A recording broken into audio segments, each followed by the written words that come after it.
Welcome to this explainer. Look, if you're a tech exec or investor eyeing Southeast Asia, you already know the map is shifting. Capital is moving. Today, we're putting a massive magnifying glass on the ultimate high-growth, high-complexity target, Indonesia. Think of me as your strategic market entry consultant today. We're going to break down exactly how to capture this market's staggering upside, while completely defending your capital against its very real and, honestly, often hidden operational risks. Here's our roadmap. We're covering 6 core phases: the $13 billion digital prize, demographics and AI, regional labor realities, those hidden hiring risks, a phased market entry plan, and long-term talent upskilling. Let's get right to it. Phase 1. The $130 billion digital prize. Indonesia's digital economy is absolutely exploding. It's hurtling toward a massive $130 billion near-term valuation by 2026 and could even hit $180 billion by 2030. To put that scale into perspective, Indonesia alone makes up about 44% of Southeast Asia's total e-commerce gross merchandise value. It literally dwarfs the combined market size of its next 3 largest regional neighbors. The scale we're talking about here is just unprecedented. But what's truly unique is how people are getting online. Forget the traditional desktop-first internet culture. Out of 229 million online users, an overwhelming 95% are entirely mobile-first. They live on their smartphones. And this mobile infrastructure is driving a massive, super lucrative surge in video and social commerce. Get this, roughly 60% of online buyers are now actually making purchases through live commerce sessions on apps like TikTok Shop and Shopee. It's a totally different consumer behavioral landscape. Moving on to Phase 2, demographics, AI, and infrastructure.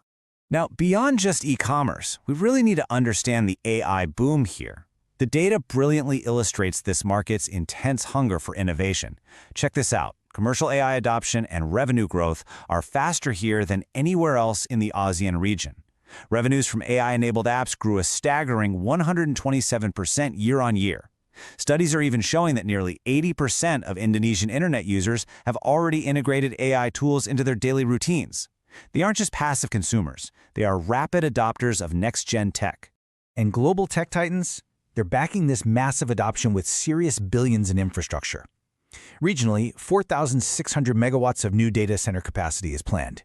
You've got major players like Microsoft, NVIDIA, and Tencent pouring capital into local digital infrastructure. What that means for you is that the physical cloud and GPU capacity is finally catching up to that immense consumer demand we just talked about. All right, Phase 3, regional labor cost realities. As your market entry partner, I need to pivot us from the euphoria of that market size to the gritty realities of operational costs.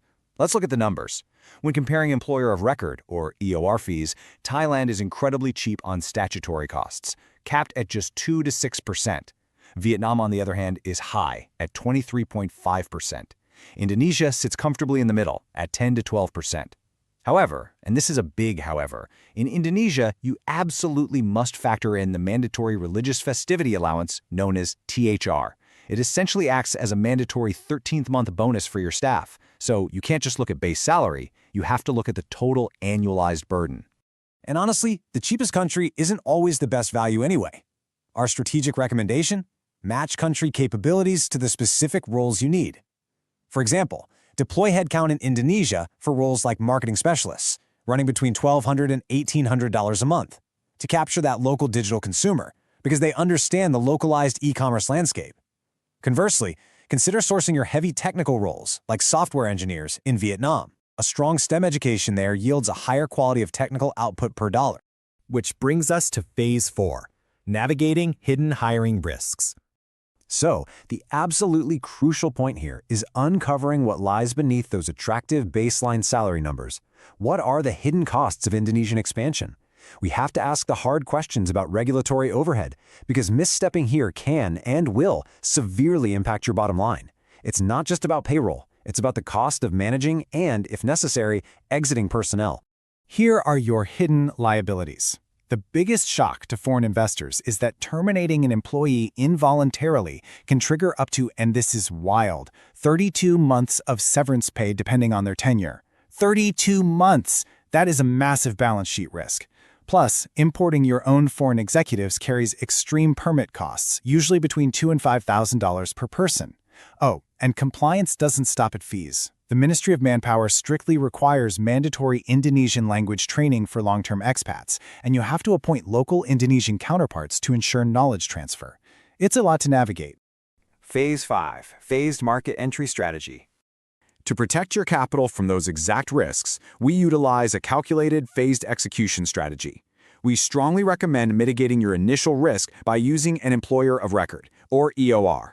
Basically, an EOR is a third-party service that legally employs local workers on your behalf. They shield you from direct legal and severance liability while you test the market. They handle the complex payroll, the Social Security contributions, the THR bonuses, the whole shebang, allowing you to focus purely on operations without having to set up a local corporate entity right out of the gate. As your consultant, we strictly advise following the Rule of 15. Keep your operations under an EOR until you hit roughly 15 local employees. That is the mathematical break-even point. Why? Because setting up a direct foreign entity, which is called a PTPMA, requires a minimum investment commitment of 10 billion Indonesian rupiah, plus hefty setup and annual maintenance costs. Before 15 employees, the EOR fee is simply cheaper. After 15, the PTPMA gives you maximum control and much better unit economics. Let's see how this builds into a simple 3-step playbook for you. Step 1. Test the waters safely with 1 to 14 critical hires using an EOR. Step 2. Once product market fit is proven and your headcount growth is justified, then you establish your legal PTPMA footprint. And Step 3. Scale your operations and smoothly transition your EOR workforce over to your new direct corporate entity. This staggered approach is a real game changer. It ensures you safely meet all the Ministry of Manpower compliance steps, like securing proper tax IDs and healthcare registrations without burning premature capital or risking catastrophic severance liabilities during your most vulnerable testing phase. Finally, Phase 6, Long-Term Talent Upskilling. Let's examine how to future-proof your investment over the next decade. Indonesia has this massive demographic dividend, right? The median age is around 30. It's a vast, incredibly dynamic workforce. But, as the research clearly points out, raw numbers alone do not automatically equal productivity. The country is actually racing against the closing window to convert this young population into a highly skilled, high-output workforce before the population eventually ages. So what are the winners doing? The most successful foreign firms are shifting their strategy from pure headcount growth to intense, AI-driven corporate upskilling. Foreign investors that proactively invest in digital upskilling and AI training for their local staff are the ones who will solve the market's productivity gap. Doing so converts this vast, young population into a distinct, highly profitable competitive advantage for your specific firm. So I want to leave you with this final thought to consider as you build out your Southeast Asia strategy. Will your expansion merely hire cheap labor in Indonesia to chase consumer dollars? Or will you actively build and upskill the talent required to truly dominate the region's largest digital economy? The reward is a $130 billion market, but the victory goes to the companies that structure their entry with precision. Thanks for joining me on this explainer, and I'll catch you in the next one.